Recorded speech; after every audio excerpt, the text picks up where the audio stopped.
Hey everybody, this is Casey and you're hanging out with me today on Wall to Wall Country. And, it's always become a tradition here on the show to have the opportunity to speak to someone who's been in the country music industry in one way, shape, or form. And we're very, very honored to have someone who's been in the business for over 30 years, has great awards notched on her belt, top 10 hits, a long, long time in the industry, iconic, and still doing it today. Please, everybody, make welcome Miss Tanya Tucker. Hello, how are you today? Hello, Casey. Where's the Sunshine Band? It's with you, my dear. It's with you and your smile. I'm so talking to you. I'm so excited to have you on my show today, and I really appreciate you taking the time. And, I just kind of want to get down to it a little bit because I know you're short on time. But a couple of the things that, maybe people are wondering about. Now, you've been in this industry since you were about 12 years old. You actually had your first break at the age of 13 with the song Delta Dawn. And everybody, recognizes that song as yours, even though it had been performed by other artists as well.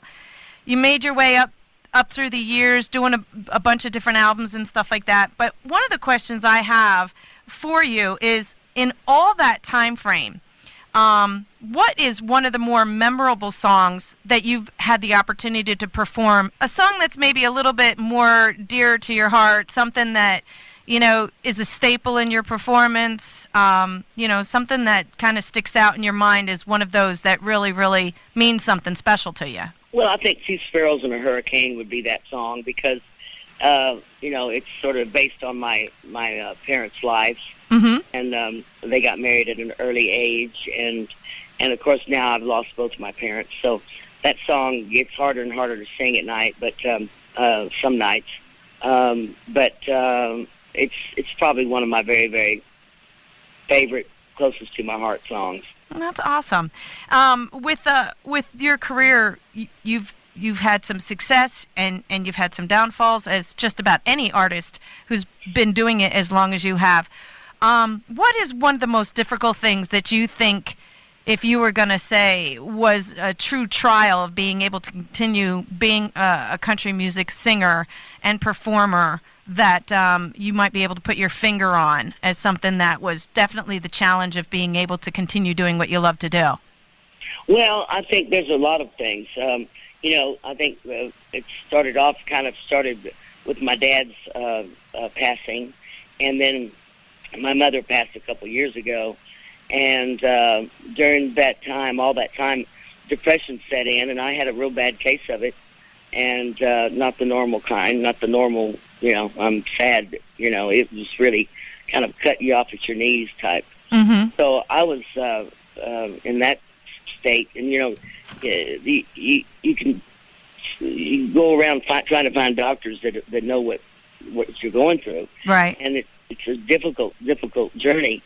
And when Robin Williams passed, it kind of shone some light on depression as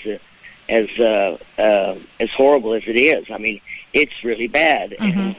and no one can really understand it that hasn't gone through it. Right. So that was really my big test, and I really didn't know if I wanted to perform anymore, mm-hmm. and that's how bad it got. Mm-hmm. And plus, I had a surgery on my face, just a minor surgery for dermabrasion, and they caught the oxygen on fire with the laser. Holy crap! Completely burned my face up, and I was flat on my back for about 3 weeks. Oh my goodness! And that was, post-traumatic stress. I mean, it just all compounded, and I just kind of went off with my horse trailer and my youngest daughter, and didn't know if I was coming back.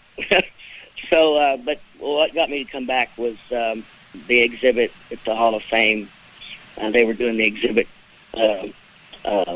for me, mm-hmm. and so I had to fly from Colorado to come into Nashville to do that. And when I did that, then started meeting with managers, and I've now got a new manager. And that was a difficult decision to make since my dad passed. I didn't think there was anybody else could do it, Mm-hmm. that I would trust. So, in a short story, which it's a long story, but the short story is that, depression's a really bad thing. Right. And people that have it, you just got to keep going, keep moving, keep trying to find the right medicine and the right doctor. So it's a struggle every day. I mean, It's not like it's gone now. You learn to live with it, learn to, to do the right things, and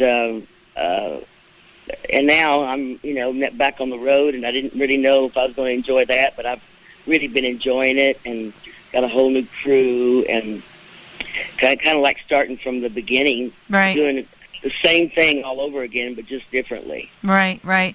If with all that experience that you have, is it something that you could give a word of advice, maybe to some artists that are out there that are maybe feeling that or whatever? Can you give them some guided words of advice of how to maybe deal with it, or what kind of steps they should take? A lot of prayer. Mm-hmm. That becomes your solace, and it becomes a spiritual thing, because you wonder if there's a doctor in the world that can help you. Right. And sometimes some people don't have the funds and don't have the money to go to the right doctors. Right. So, but I just say a lot of prayer, and the spiritual aspect of it comes in, and it really can do amazing things. Mm-hmm. God does amazing things, and just got to ask Him, and then just do your best to. It's hard to explain to your family. They have the hard time with it, but maybe harder than your friends do. Your friends kind of understand it a little bit more than maybe your family, because your family sees you all the time and they know how you normally are. Right. And when you're not that way, it's like, what is wrong with her? Right, right. So that's the hardest part. But just keep on, and know that your life is worth a lot to other people and to yourself. Right. It's important. Do you think today's way of living, I mean, I'm sure it's changed. You've managed to watch all these big changes in the industry and how the world sees things. Do you think today's technology with the Facebooks and the Twitters and all that is helping situations like that? Or how do you feel? Do you think it's maybe creating some of those issues? Do you think the industry in that department is better for people? Well, the social media has been a great thing for getting the stuff out, getting it out to the people. And whereas before we had radio, TV, and that was about it. And now it's just everywhere, and everybody knows everything about everyone. There's not a lot of mystique left. People don't have private lives at all, But my dad always told me, when you become an entertainer, you are public property. Right. And you're that's the way it is. You don't have no privacy, and that's what you give up. And but I think that it's helped in a lot of ways, and then in some ways it's hindered the business, because now telling me now that CDs are out of nobody's buying them anymore. I'm going like, well, how in the hell are we supposed to sell records? So it had a tremendous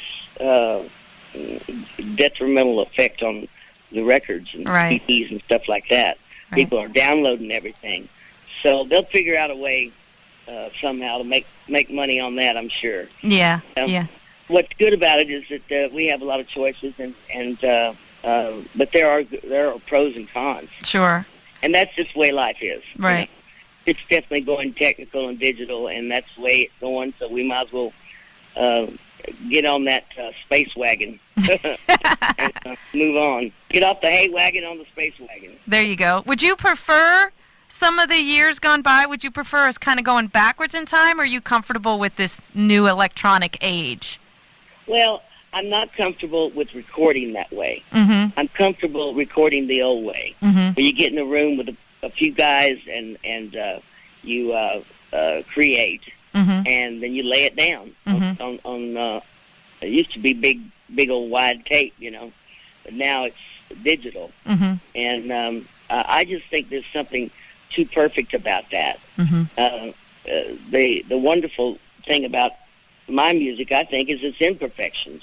Right. And you think about Willie Nelson. That's just to get my point across. You think of him. He is not perfect by any means, Mm-hmm. but he has a great, a great fan base, and everybody loves Willie. Right. But it's wonderful in all its imperfections. Right. And I think that we need that. We don't need everything to be perfect and slick and right on a click track and all that, Right. But we need to loosen up a little bit. When you perform on stage, and you're out there in front of the audience, are you kind of shutting down the whole electronic world and going, you know what, we're going to do it the old-fashioned way on stage. We're going to sing to my audience. We're going to appeal to the fans. Is that still a big part of what you love to do? Yeah, I really do. And at some point, I used to do an acoustic set, Mm-hmm. an acoustic a medley of my first records, Mm-hmm. and just break it down and do it like an unplugged version of those records. Mm-hmm. And we do that sometimes. But that's kind of a neat thing to take it from the electronics and all the stuff and bring it right back down to everybody sitting around the tree out in the backyard and playing a fiddle and a guitar and singing, Yeah, and now I noticed on your website you have your tour schedule on there, but they're talking about a new website coming. Is that something new for you to be creating a brand new website and kind of like you were saying, starting out fresh? Well, yeah, and I've never really had a website. I mean, not one I would ever want to go on. I haven't even looked at it. This is the first time I've really had one, and Okay. it's not like do it all at once. We're into creating it and then making it better, Right. constantly making it better. So there's somewhere to go, and my website is nowhere near what it's going to be. Mm-hmm. Mm-hmm. And I think that's something that I got to pay a lot more attention to, because I haven't had to do that in the past. Right. But it's a personal thing. People want to get close to you in a personal way and see a little bit of who you are when you're not on the stage. Are you going to be on Facebook and Twitter? Is that something else that you're going to be working with, or are? Oh, I'm sure. I have a whole team that does all that stuff. Uh-huh. They do all the social media. I mean, there's one for everything. One for Twitter, one for Facebook, one for this, one for that. And I get them confused sometimes. I'm still learning their names. Right. But I've discussed with them how I want to do certain things, and some things are going to take some time, and things that are doable at the moment, then we do. Right. And it's something I'm going to have to get a lot more in touch with, because otherwise I'll be just back here in the dust, in the damn dark ages. Right. So some of it, I know some of my friends that are in the business that are older than me, that were my heroes when I got started. They just they're just not into it. Right. And Merle Haggard, getting on it just don't sit right. Merle Haggard getting on a computer and clicking on something. Right. I just don't see him doing that. But I'm at that point in my career where, hey, whatever's going to be good for it, let's do it. Okay. Because everybody in the world doesn't know who I am. So until that happens, we're going to keep on trucking.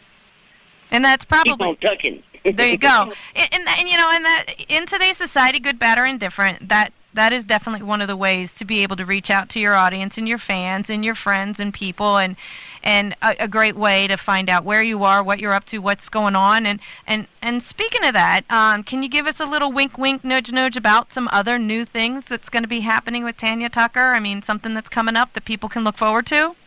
Well, right now I'm just really concentrating on doing these shows, these next few shows, because I have a new band, and that is definitely not an easy task, Mm-hmm. because I'm particular, and it takes a while to get the right guys.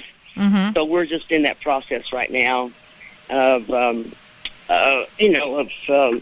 building a band, and so that's kind of taking my time right now, and all my thoughts. But we sit around all the time and think about things that we're going to do. Mm-hmm. So there's a new record, a new EP on the horizon, something I've been working on for about 10 years, I think, and maybe longer. Mm-hmm. But it's music that comes from me, and it represents myself, Right. and what I think is good. That's what awesome. Good music for me, and I'm hoping that people will like it as much as I do. Well, I'm sure they will. I'm sure they will. That's the big thing, and then I'm sure we'll be surprising. They'll be surprising me with stuff that I'm going to be doing that I have no idea about right now. I'm sure I'm going to be just as surprised as y'all. So. And that sounds awesome. So we'll keep an eye out for your new website. We'll look for you to start getting a presence on the social medias. Do you have any want at all to learn how to do the social medias to be able to respond, or are you kind of like, no, let the department that handles that handle that? Well, I'm not there yet. Okay. I'm not there, not quite there yet. Okay. Now, we're still in the beginning stages. I just now acquired new management, and there's a lot of things to do. Mm-hmm. It just boggles my mind when it's hard to answer a question like that with a short answer. But all in all, we're just trying to get our ducks in a row. That's the main thing. Right. And we're knocking them off two at a time. So it's time. I mean, it is time. Right. And I'm at the age now where I'm kind of, I've been here for around a while, and I know that I've been around the block, and I know I've been around the country and know what to expect mostly. Mm-hmm. But it's just kind of time to tune in and hone in on what I do best, and take that to the people and see that. And I think the people, your fan base and all that, who's hung in there with you throughout all your years, through your good times, your bad times, your nominations of some great awards, your albums, no matter what. I think I know myself. I've been a fan of yours forever, and I know my mom was a fan of yours forever. I mean, well, that's what I want. It's kids and kids of kids. Yeah. Well, and I think that's established, Yeah, well, I thank you for that. Thank you. I think that's, because I always admired Elvis for that. He had fans that had kids that right. are still his fans, and still today he's one of the biggest. Well, selling records. I think people are just biting at the bit to find out what you're up to, when you're coming out again, and doing some things, getting you out on tour, finding ways to see you in concert, whether you do your full band or you do the acoustic. I think I'd love to see the acoustic one. I think that would be awesome. Thank you so much, because I like getting that kind of feedback. Because, yeah. It really helps me, when I stay close, keep my ear to the ground, like talking to you, and I appreciate that so much, because it makes me feel like, the work I'm doing is working towards something, and I like to hear that. Me too. I'm the same way, though. I would much. I went to Merle Haggard's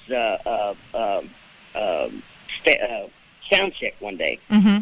and sat there in the audience, because I never get to sit in the audience. I was the only one in there, and I just sat around in different chairs and listened. Of course, he didn't do any of the songs he does on stage. He was just hanging out and having a good time and singing some songs that he liked to sing, and that was the best show in the world to me. Right.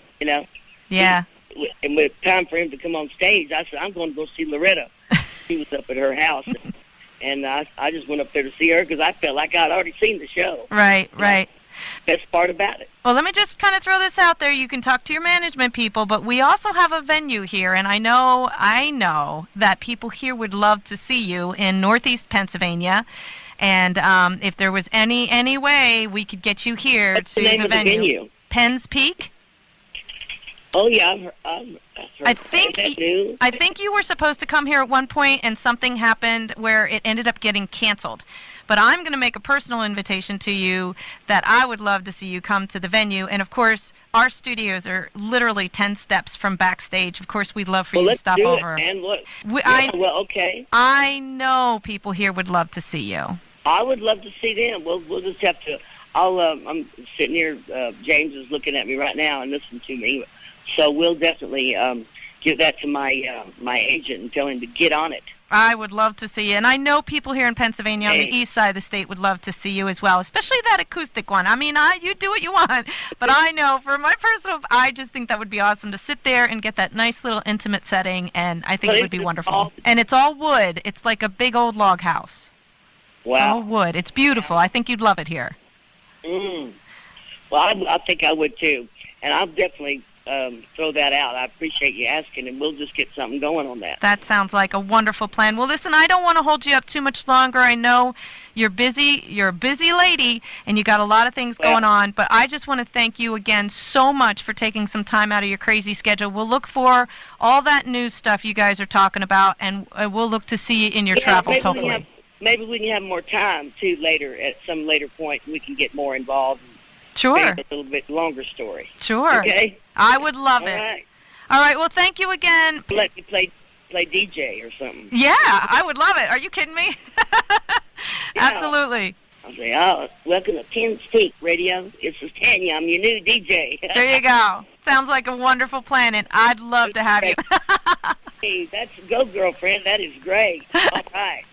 All right. Well, we'll work something out. I love talking to you. I really enjoyed it, and anytime. Thank you so much. And again, we hope to see you soon, my dear. Well, I can't wait to meet you. All right. We'll make it happen. Okay, let's do it. All right. Take care, my dear. Bye-bye. Bye-bye.